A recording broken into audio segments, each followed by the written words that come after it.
छात्रों को।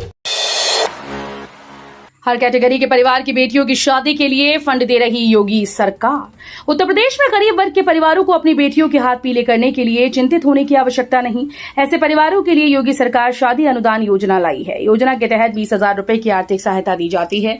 यही नहीं, ये योजना हर कैटेगरी के लोगों के लिए है। बीएचयू में पीजी रजिस्ट्रेशन अब 15 जून तक हो सकेगा। इस तारीख तक होगा form correction. Banaras Hindu university में पीजी में दाखिले के लिए जरूरी ने पोस्ट ग्रेजुएट कोर्स में एडमिशन के लिए रजिस्ट्रेशन की आखिरी तारीख बढ़ा दी। अब छात्र 15 जून 2025 तक ऑनलाइन आवेदन और फीस जमा कर सकते हैं। आवेदन फॉर्म में सुधार करने की तारीख तय कर दी गई। छात्र 16 से 18 जून के बीच अपने फॉर्म में हुई गलतियों को ठीक कर सकते हैं। ई ऑफिस प्रणाली को प्रभावी रूप से लागू किया जाए। गोरखपुर के मुख्य विकास अधिकारी शाश्वत त्रिपुरारी ने जनपद में ई ऑफिस प्रणाली को प्रभावी रूप से लागू किए जाने के संबंध में विकास भवन में स्थित समस्त विभागों के विभागाध्यक्षों और संबंधित पटल प्रभारियों के साथ विकास भवन सभागार में समीक्षा बैठक की। सीडीओ ने सभी विभाग अध्यक्षों एवं पटल प्रभारियों को ई ऑफिस से संबंधित समस्त कार्यवाहियों को आगामी 4 दिवसों में अनिवार्य रूप से पूरा करते हुए अपने अपने विभाग पटल से समस्त पत्रावलियों का परिचालन ई ऑफिस प्रणाली के माध्यम से किए जाने के निर्देश दिए। 26 जिलों में स्थापित किए जाएंगे बचपन डे केयर सेंटर। खेलों में भी भागीदारी बढ़ाने के लिए किए जाएंगे बदलाव। प्रदेश में दिव्यांगजनों की सुविधा के लिए योजनाओं का विस्तार किया जाएगा। इस क्रम में 26 और जिलों में बचपन डे केयर सेंटर स्थापित किए जाएंगे। इन केंद्रों में विशेष आवश्यकता वाले बच्चों को प्रारंभिक देखरेख, शिक्षा और सामाजिक प्रशिक्षण दिया जाएगा। फिलहाल सभी मंडल मुख्यालयों व 7 महत्वाकांक्षी जिलों में 25 सेंटर चल रहे हैं। खेलों में दिव्यांगजनों की भागीदारी बढ़ाने के लिए स्टेडियम और स्पोर्ट्स कॉम्प्लेक्स की व्यवस्थाओं को उनके अनुकूल बनाया जाएगा। रोजगार की पिच पर छोटी हो रही आईटीआई पास छात्रों की पारी। पुरानी तकनीक पर आधारित दिया जा रहा प्रशिक्षण। रोजगार के पिच पर मुकाबला तेज है, पर आईटीआई पास विद्यार्थियों की पारी लगातार छोटी होती जा रही है। राजकीय औद्योगिक प्रशिक्षण संस्थान अलीगंज में विद्यार्थियों को अब भी पुराने ढांचे और तकनीक पर आधारित प्रशिक्षण दिया जा रहा है। इसके चलते तकनीकी संस्थानों से पास होने के बावजूद युवाओं की निजी क्षेत्र में रोजगार में भागीदारी घट रही है। मेधावी छात्रों को सम्मानित करेंगे मुख्यमंत्री योगी आदित्यनाथ। 1 लाख रुपए टैबलेट सहित देंगे मेडल। उत्तर प्रदेश की योगी सरकार मेधावी विद्यार्थियों को प्रोत्साहित करने की दिशा में एक और महत्वपूर्ण कदम उठाने जा रही है। मुख्यमंत्री योगी आदित्यनाथ आज 12 जून को राजधानी लखनऊ स्थित लोक भवन सभागार में विभिन्न बोर्ड के हाई स्कूल और इंटरमीडिएट परीक्षा 2025 के टॉप विद्यार्थियों को सम्मानित करेंगे। शिक्षा के क्षेत्र में उत्तरोत्तर प्रगति और प्रतिभाओं को पहचान दिलाने की इस अभिनव पहल को योगी सरकार की छात्र केंद्रीय नीतियों का प्रत्यक्ष प्रमाण माना जा रहा है। भीषण गर्मी को देखते हुए स्कूल्स में छुट्टियां बढ़ाने की मांग। 16 जून से खुलने हैं स्कूल। प्रदेश के परिषदीय विद्यालय गर्मी की छुट्टियों के बाद 16 जुलाई सोमवार से खुलने हैं। प्रदेश में पड़ रही भीषण गर्मी को देखते हुए शिक्षक संगठनों ने अलग अलग ज्ञापन देकर बेसिक शिक्षा मंत्री व विभागीय अधिकारियों से स्कूल्स की छुट्टियां बढ़ाने की मांग की। इसके साथ ही परिषदीय विद्यालयों में 15 के अलावा अन्य जिलों में भी तबादले का अवसर देने की मांग की। गोरखपुर बस्ती मंडल के 48 कॉलेजेस के शैक्षिक पाठ्यक्रमों की मान्यता रद्द। इस वजह से एनसीटी ने की कार्रवाई। गोरखपुर और बस्ती मंडल के दीनदयाल उपाध्याय गोरखपुर विश्वविद्यालय व सिद्धार्थ विश्वविद्यालय से संबद्ध 48 महाविद्यालय अपने परिसर में संचालित बीएड, डीएलएड और बीपीएड पाठ्यक्रमों में इस सत्र से प्रवेश नहीं ले पाएंगे। एनसीटी ने इन महाविद्यालयों की बीएड, डीएलएड व बीपीएड मान्यता रद्द कर दी। महाविद्यालय के खिलाफ एनसीटी की ओर से यह कार्रवाई परफॉर्मेंस अप्रेजल रिपोर्ट न देने और इसे लेकर कारण बताओ नोटिस का जवाब न देने के चलते की गई। साक्षी महाराज की नाराजगी के बीच अखिलेश यादव ने इशारों में दिया बड़ा ऑफर। कहा पीडीए ही स्थायी पड़ाव। उत्तर प्रदेश की उन्नाव सीट से बीजेपी सांसद साक्षी महाराज ने लोधी समाज को सत्ता और संगठन में सम्मानजनक भागीदारी नहीं दिए जाने पर नाराजगी जताई। साक्षी महाराज के इस बयान के बाद कयास लग रहे हैं कि क्या लोधी समाज बीजेपी से नाराज होकर टूट सकता है, जिसके बाद अब इस मामले पर सियासत तेज हो गई। समाजवादी पार्टी के अध्यक्ष अखिलेश यादव की प्रतिक्रिया सामने आई। धान किसानों के लिए बड़ी सौगात। योगी सरकार देगी 30 से 50% तक की सब्सिडी। उत्तर प्रदेश सरकार ने किसानों के लिए बड़ा ऐलान किया। खरीफ सीजन में धान की खेती करने वाले किसानों को अनुदान पर बीज मिलेगा। सरकार ने धान की विभिन्न प्रजातियों पर 30 से 50% तक की सब्सिडी देने का फैसला किया। कृषि विभाग के अनुसार IR 64, सियास 1 और HUR 917 जैसी प्रजातियों पर अलग अलग छूट उपलब्ध होगी। गोरखपुर और कानपुर चिड़ियाघर होंगे बंद। उत्तर प्रदेश के दो प्रमुख शहरों गोरखपुर कानपुर के चिड़ियाघरों को कुछ दिनों के लिए बंद रखने का निर्णय लिया गया। प्रधान मुख्य वन संरक्षक ने इस संबंध में निर्देश जारी कर दिए। अग्रिम आदेशों तक दोनों चिड़ियाघर बंद रहेंगे। चिड़ियाघर के निदेशक विकास यादव ने बताया कि बर्ड फ्लू के चलते ये फैसला लिया गया। जमीन का मुआवजा न लेने पर प्रशासन करेगा अधिग्रहण। नई टाउनशिप बसाने की योजना को लेकर वीडीए टीम पहुंची गंजारी में अंतर्राष्ट्रीय क्रिकेट स्टेडियम के पास वाराणसी विकास प्राधिकरण की ओर से नई टाउनशिप बसाने की योजना को धरातल पर लाने के लिए वीडीए टीम वहां पहुंची। टीम किसानों से वार्ता कर योजना के बारे में समझाने का प्रयास किया। वीडीए की ओर से तय राशि किसानों को न लेने पर जिला प्रशासन के जरिए जमीन अधिग्रहण किया जाएगा।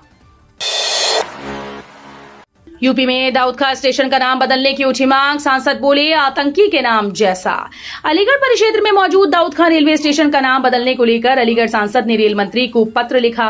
मीडिया को दिए बयान में बताया कि दाऊद खां किसी आतंकी नाम जैसा है जिसने हजारों बहनों का सिंदूर उजाड़ा। इस स्टेशन का नाम बदलकर महाराणा प्रताप सिंह के नाम पर रखा जाए। अलीगढ़ सांसद सतीश गौतम अपने बयानों को लेकर हमेशा से चर्चा में रहे हैं। ADG zone Lucknow SP Shirdkar को मिला प्रमोशन। पुलिस महानिदेशक बने, राज्यपाल ने दी मंजूरी। IPS ADG zone Lucknow SP Shirdkar को पदोन्नत कर पुलिस महानिदेशक बनाया गया। वो 1993 बैच के आईपीएस अधिकारी हैं। उत्तर प्रदेश पुलिस के 22 पीपीएस अधिकारी जल्द आईपीएस काडर में प्रोन्नत हो जाएंगे। गृह विभाग ने इसका प्रस्ताव तैयार कर संघ लोक सेवा आयोग को भेज दिया। गाजियाबाद के राजनगर एक्सटेंशन में बनेंगी 5 सड़कें। गाजियाबाद राजनगर एक्सटेंशन में जाम की समस्या दूर करने की तैयारी की जा रही है। इसके लिए जीडीए आउटर रिंग रोड समेत 5 सड़कें बनाएगा। इनके बनने से क्षेत्र में कई वैकल्पिक मार्ग तैयार होंगे, जिससे मुख्य मार्ग पर वाहनों का दबाव कम होगा। राजनगर एक्सटेंशन में 63 से अधिक सोसाइटी हैं, जिसमें 1.5 लाख से अधिक आबादी रहती है। ग्रेटर नोएडा में एक और अवैध कॉलोनी पर चले बुलडोजर। 20,000 वर्ग मीटर जमीन कराई कब्जा मुक्त। ग्रेटर नोएडा प्राधिकरण ने ग्रेटर नोएडा वेस्ट के सुनपुरा गांव में अधिसूचित क्षेत्र की जमीन पर काटी जा रही अवैध कॉलोनी को बुलडोजर चलाकर ध्वस्त कर दिया।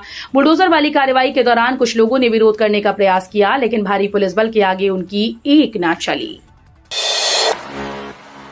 अरहर उत्पादन में गिरावट, आयात में आई तेजी, समर्थन मूल्य की होगी समीक्षा।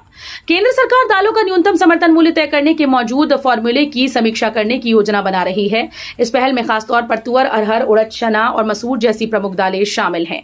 मामले से जुड़े आधिकारिक लोगों ने ये जानकारी दी। ये कदम आत्मनिर्भरता मिशन के तहत उठाया जा रहा है।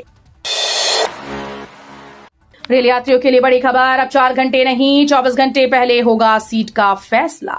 भारतीय रेलवे ने यात्रियों की सुविधा के लिए एक नई पहल शुरू की, जिसके तहत अब ट्रेन के डिपार्चर से 24 घंटे पहले रिजर्वेशन चार्ट तैयार किया जाएगा। ये नया सिस्टम अभी ट्रायल फेज में है और इसे बीकानेर डिवीजन में लागू किया गया। इस बदलाव का मकसद यात्रियों को उनकी कंफर्म सीट की जानकारी पहले से देना और आखिरी समय की अनिश्चितता को कम करना है। ट्रंप के कहने पर नरेंद्र ने किया सरेंडर। राहुल गांधी के बयान पर आया ओवैसी का रिएक्शन। ऑल पार्टी डेलीगेशन के भारत लौटने के बाद से विपक्ष मोदी सरकार पर हमलावर है। कांग्रेस की तरफ से सर्वदलीय प्रतिनिधिमंडल का एक वीडियो सोशल मीडिया पर पोस्ट कर रहा, जिसमें बीजेपी नेता रेखा शर्मा और कांग्रेस सांसद शशि थरूर गाना गाते दिख रहे हैं। उसमें ओवैसी भी मौजूद हैं को लेकर निशाना साधा। इन पर जब एआईएमआईएम सांसद असदुद्दीन ओवैसी से सवाल किया गया तो उन्होंने कहा कि मैं गाने नहीं सुनता हूं और न ही मुझे इसका शौक है। अब 15 जून से होगा मौसम में परिवर्तन। शुरू होगी मानसून की झमाझम तूफानी बारिश। आईएमडी मौसम विभाग के अनुसार अगले 5 दिनों तक आसमान में हल्के बादल छाए रहेंगे। 14 और 15 जून को तेज हवाओं के साथ गरज चमक के साथ स्थानीय स्तर पर बूंदाबांदी शुरू होने की संभावना है। सीएसए कानपुर के किसी मौसम वैज्ञानिक 3.3 ने बताया कि अधिकतम तापमान सामान्य से 3.3 डिग्री अधिक और न्यूनतम तापमान सामान्य से 2.8 डिग्री अधिक रहने का अनुमान है। दक्षिण और पूर्व दिशा से आने वाली हवाएं मौसम को प्रभावित करेंगी। पशु तस्करों के खिलाफ अभियान जारी। पुलिस एनकाउंटर में इनामी गैंगस्टर जुबेर घायल।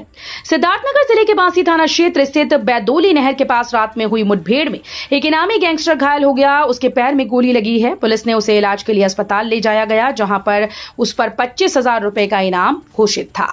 सिद्धार्थनगर जिले की पशु तस्करों के खिलाफ अभियान चला रही है। अब नीट में 1.5 लाख के अंदर रैंकिंग आने पर ही मिलेगा मेधावी विद्यार्थी योजना का लाभ। अब नीट परीक्षा में ऑल इंडिया रैंकिंग में 1.5 लाख के अंदर अंक पाने वाले विद्यार्थियों को एमबीबीएस की फीस में मुख्यमंत्री मेधावी विद्यार्थी योजना के तहत छूट का लाभ मिलेगा। इस प्रस्ताव को आयोजित कैबिनेट में रखा गया है। तकनीकी शिक्षा, कौशल विकास और रोजगार विभाग के प्रस्ताव के अनुसार शासकीय मेडिकल कॉलेज की फीस और ट्यूशन फीस की प्रतिपूर्ति के लिए विद्यार्थियों को योजना के तहत अधिकतम शुल्क की राशि प्रतिपूर्ति के रूप में स्कॉलरशिप के रूप में मिलेगी। पाकिस्तान आर्मी और बीएलए में भीषण जंग, 23 पाकिस्तानी जवानों की हुई मौत। बलूचिस्तान में पाकिस्तानी सेना और अलगाववादी बलूच लड़ाकों के बीच भीषण जंग चल रही है। बीएलए के प्रवक्ता ने बताया कि अलग अलग झड़पों में पाकिस्तानी सेना के 23 जवान मारे गए, जबकि इस दौरान समूह के 9 लड़ाकों की जान गई। पाकिस्तान आर्मी ने बड़ी संख्या में जवानों को उतारा है। इसके बावजूद बलूच लड़ाके भारी पड़ रहे हैं। राम मंदिर में स्थापित होने वाली 1800 मूर्तियां यहां बनकर तैयार। अयोध्या में बन रहे ऐतिहासिक राम मंदिर का निर्माण कार्य जारी है। हालांकि अभी तक करोड़ों श्रद्धालु निर्माणाधीन राम मंदिर के दर्शन कर चुके हैं। इस ऐतिहासिक राम मंदिर की खूबसूरती बढ़ाने वाली मूर्तियों में गुजरात का अहम योगदान है। सुरेंद्रनगर जिले के धांग्रधा में रहने वाले मूर्तिकला से जुड़े सोमपुरा परिवार और उनके कारीगरों ने देवी देवताओं की 1800 से ज्यादा मूर्तियां बनाई हैं। इन मूर्तियों को अयोध्या के राम मंदिर में स्थापित किया गया है। मूर्तियां बनकर तैयार हो गई हैं। यूपी में 208 किलोमीटर लंबी और 239 गांव में बहने वाली 5 नदियों को नया जीवन दे रहा संभल प्रशासन। यूपी के संभल में 87 देवी तीर्थ के कायाकल्प की प्रशासनिक कोशिशें जारी हैं। जिला प्रशासन ने जिले की 5 नदियों का पुनरुद्धार कर उन्हें पुनर्जीवन देने के लिए पूरी तरह से कमर कस ली। संभल जिलाधिकारी डॉक्टर राजेंद्र पेसिया ने 208 किलोमीटर लंबी और 239 गांव में बहने वाली इन 5 नदियों के पुनरुद्धार का जिम्मा उठाया है। इन 5 नदियों में एक नदी संभल शहर की है। इन नदियों के पुनरुद्धार और पुनर्जीवन का कार्य नमामि गंगे योजना के तहत किया जाएगा।